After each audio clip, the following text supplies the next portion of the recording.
Hello first year students, आज मैं आपको hire purchase system and instalment payment system chapter से हायर परचेज सिस्टम का मीनिंग क्लियर कर रही हूँ।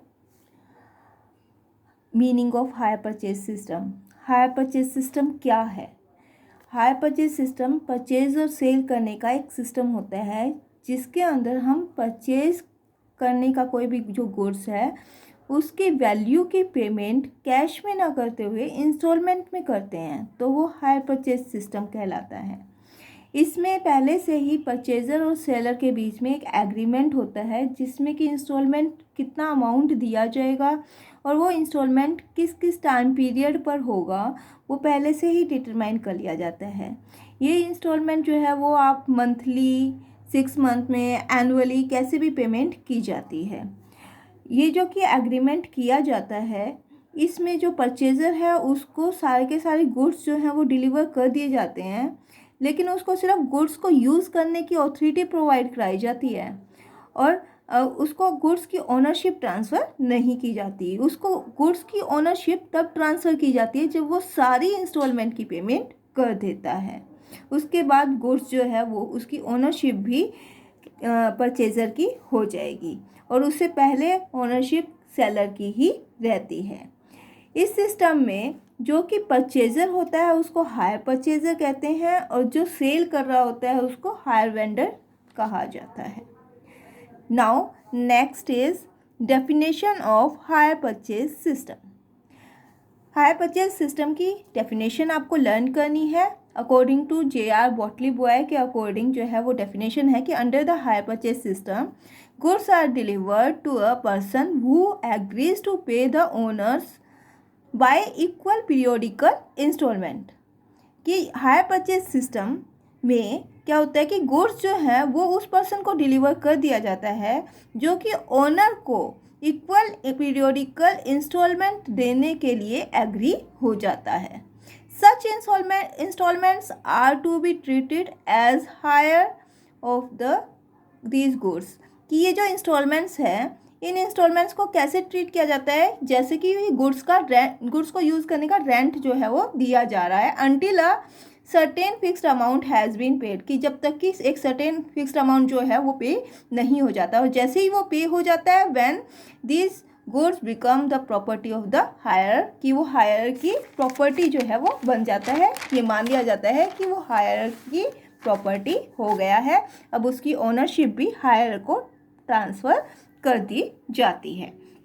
नाउ नेक्स्ट इज आता है आपका characteristics of hire purchase system. Hire purchase system के कैरेक्टरिस्टिक्स क्या क्या हैं? First is right to use the goods. कि जो कि गुड्स को यूज़ करने का राइट है वो परचेजर को प्रोवाइड करा दिया जाता है। जैसे ही वो गुड्स जो है वो उसके पास आते हैं वो उसको यूज़ कर सकता है। यूज़ करने का राइट तो मिल जाता है लेकिन ओनरशिप अभी भी ट्रांसफ़र नहीं होती। कब तक नहीं होती? जब तक कि लास्ट इंस्टॉलमेंट की पेमेंट नहीं हो जाती। Second is payment in instalment. की जो पेमेंट है वो इंस्टॉलमेंट में होती है। साथ में आपको बताना है कि यहाँ पर सेक्शन 3 के अकॉर्डिंग ये भी कहा गया है कि हमें एक हायर परचेज का रिटर्न एग्रीमेंट भी करना होता है जिसमें कि जो भी पार्टीज़ होती हैं वो उसमें साइन कर देती है और इस एग्रीमेंट में हमें क्या क्या मेंशन करना होगा कि हायर परचेज वैल्यू क्या है, मतलब हायर परचेज प्राइस क्या है, कैश प्राइस क्या है और एग्रीमेंट जो है वो कब शुरू हो रहा है वो फर्स्ट डेट जो है वो डाल दी जाएगी। इंस्टॉलमेंट जो है वो नंबर ऑफ इंस्टॉलमेंट कितने होंगे और इंस्टॉलमेंट का अमाउंट जो है वो भी क्या होगा, ये सब कुछ इस एग्रीमेंट में होना ज़रूरी है। Next is ownership of goods. Ownership of goods कि इसमें आपको बताना होगा कि ओनरशिप जो है वो कब तक ट्रांसफ़र नहीं होती, जब तक कि लास्ट इंस्टॉलमेंट की पेमेंट नहीं हो जाती। तब तक ओनरशिप किसकी रहती है? सेलर की ही रहती है। जब लास्ट इंस्टॉलमेंट की पेमेंट हो जाती है उसके बाद ओनरशिप ट्रांसफ़र होती है।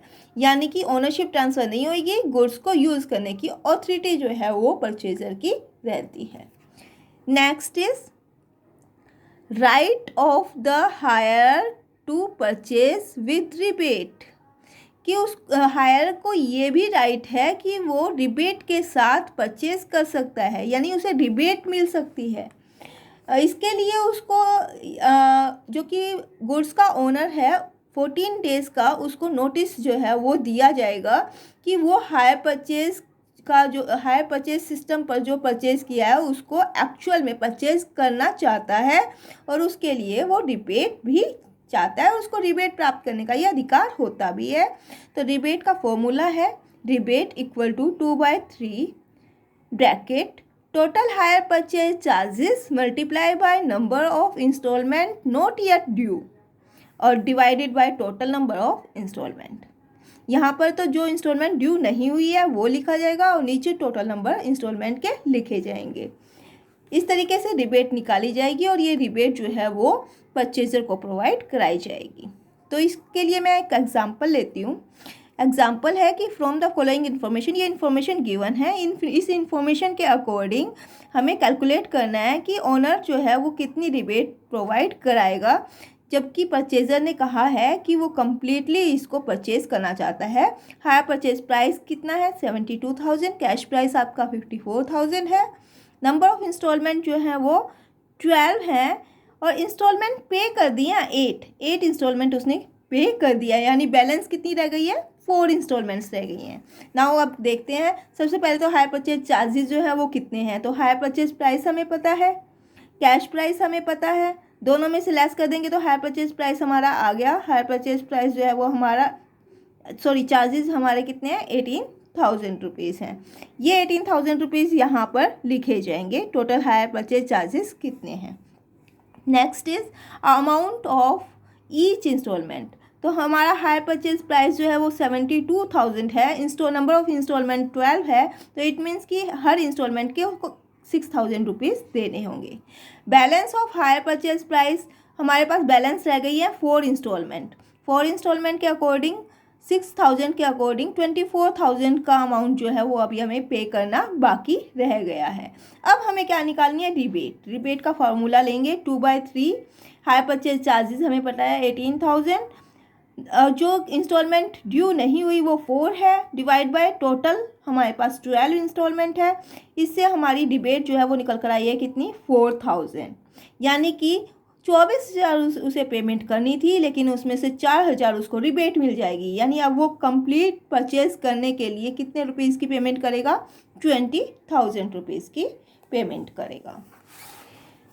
नेक्स्ट 5th पॉइंट है आपका।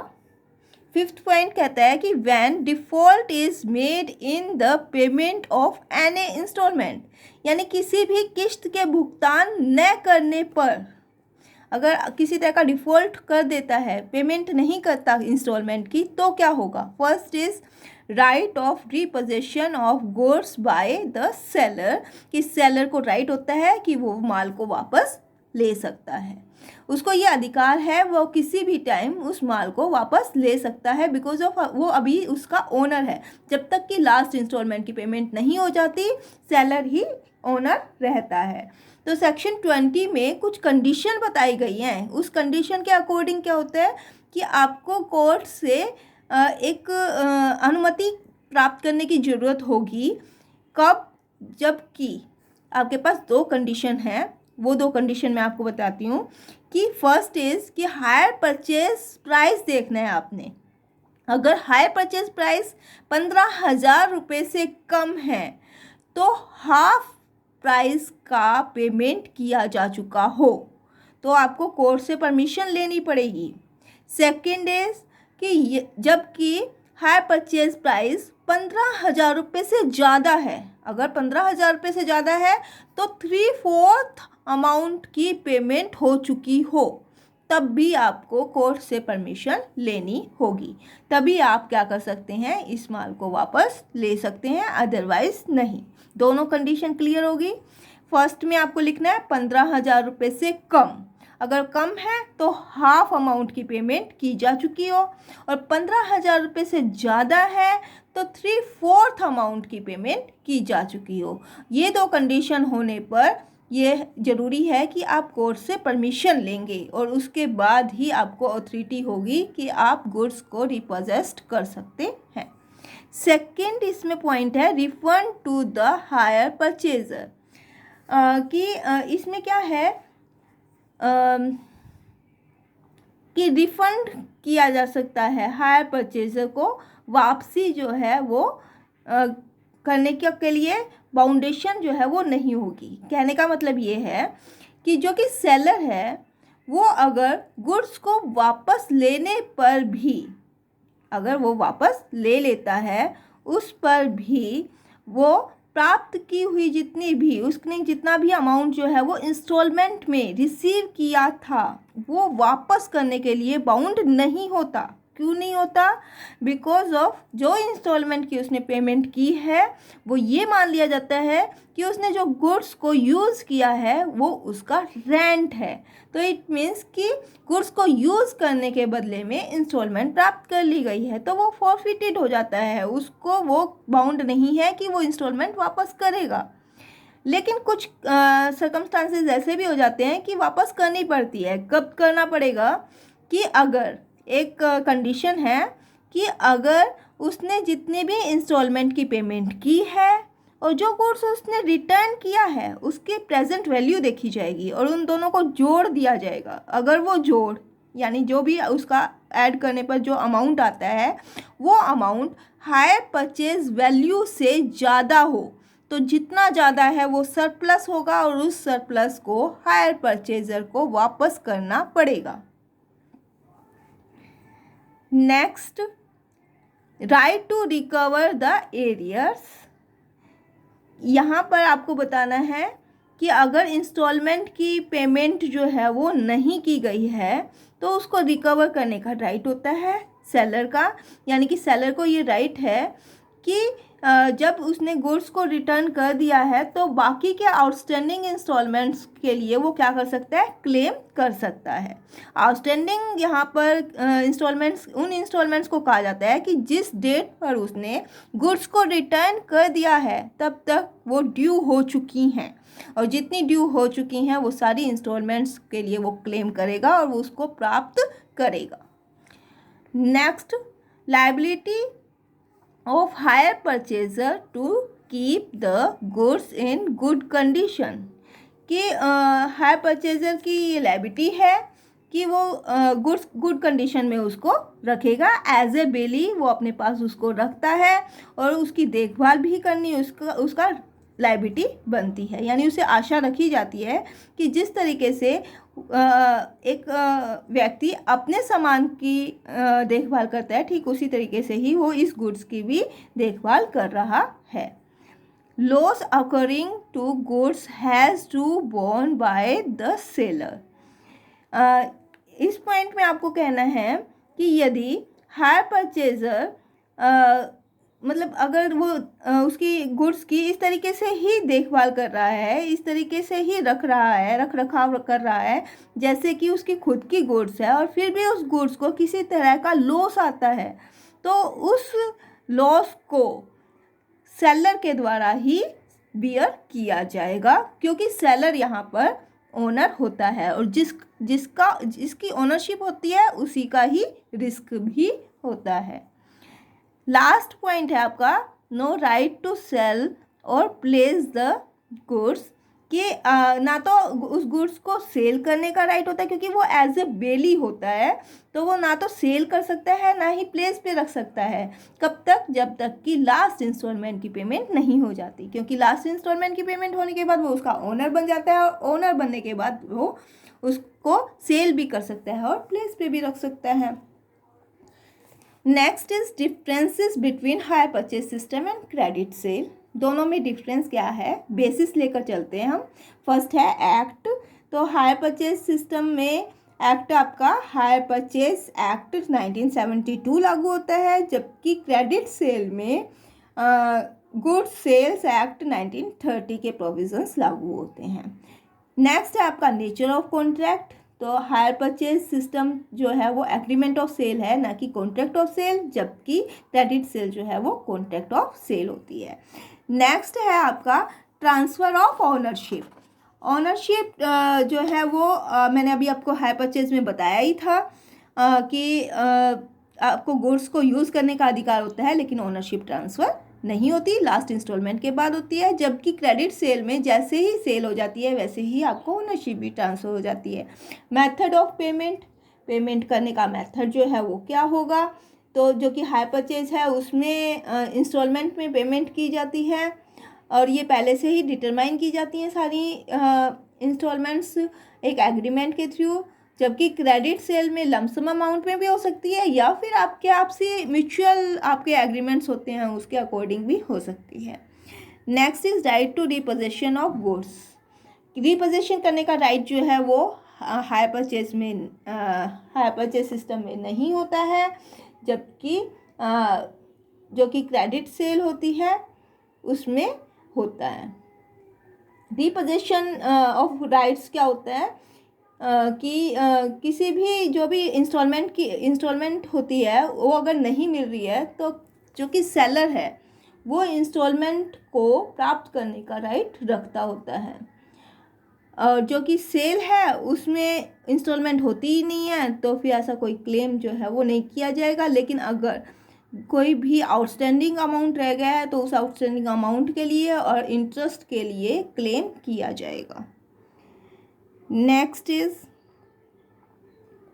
Responsibility for loss of goods. Loss of goods के लिए रिस्पॉन्सिबल कौन होगा, जो ओनर होता है वही रिस्पॉन्सिबल होता है। तो हायर परचेज सिस्टम में मैंने आपको बताया था कि इसमें अगर जो कि परचेज़र है, पहली बात तो उसकी रिस्पॉन्सिबिलिटी है कि वो उस गुड्स की अच्छे से देखभाल करेगा और देखभाल करते हुए भी अगर उसे कोई लॉस हो रहा है तो उसकी रिस्पॉन्सिबिलिटी, लॉस की रिस्पॉन्सिबिलिटी सेलर की होती है। जबकि क्रेडिट सेल में परचेजर की बिकॉज ऑफ वो अब उसका ओनर बन चुका है। Right to sale and place of the goods, sale करने का और प्लेस करने का राइट जो है वो हायर परचेज सिस्टम में नहीं मिलता, जबकि क्रेडिट सेल में मिल जाता है। बिकॉज ऑफ क्रेडिट सेल में आपको ओनरशिप ट्रांसफ़र हो गई है। Termination of the contract, contract को टर्मिनेट करने का यानी कि अनुबंध की समाप्ति जो है वो किस तरीके से होगी, तो जो कि आपका हायर परचेज का एग्रीमेंट है, जो वो एग्रीमेंट जैसे ही समाप्त हो जाता है आपको आप उसको अगर मतलब आपका अधिकार है कि आप उसको टर्मिनेट कर सकते हैं। ऐसी कंडीशन में जब आप उसको टर्मिनेट कर रहे हैं तो उस गुड्स को आप क्या कर देंगे, रिटर्न कर देंगे। और जब आप गुड्स रिटर्न कर देते हैं तो जो बैलेंस का की जितनी भी इंस्टॉलमेंट है जो आपने नहीं चुकाई है उसको चुकाना भी नहीं पड़ेगा, यानी आप उस रिस्पॉन्सिबिलिटी से फ्री हो जाते हैं। अब आपकी बारी आती है क्रेडिट सेल में। तो क्रेडिट सेल में आपको लिखना है कि जैसे ही परचेज़र एग्रीमेंट को, जो परचेज़र है वो एग्रीमेंट को समाप्त तो नहीं कर सकता, लेकिन वो जो कि मूल्य नहीं चुकाया गया है उसके लिए बाउंड होता है कि उसको वो पेमेंट करनी पड़ेगी। आज के लिए इतना ही बच्चे, ध्यान से करना ये सब कुछ, और अगर फिर भी क्लियर नहीं हो तो मेरे पास डाउट्स भेज देना मैसेज के थ्रू और मैं आपके क्लियर कर दूँगा।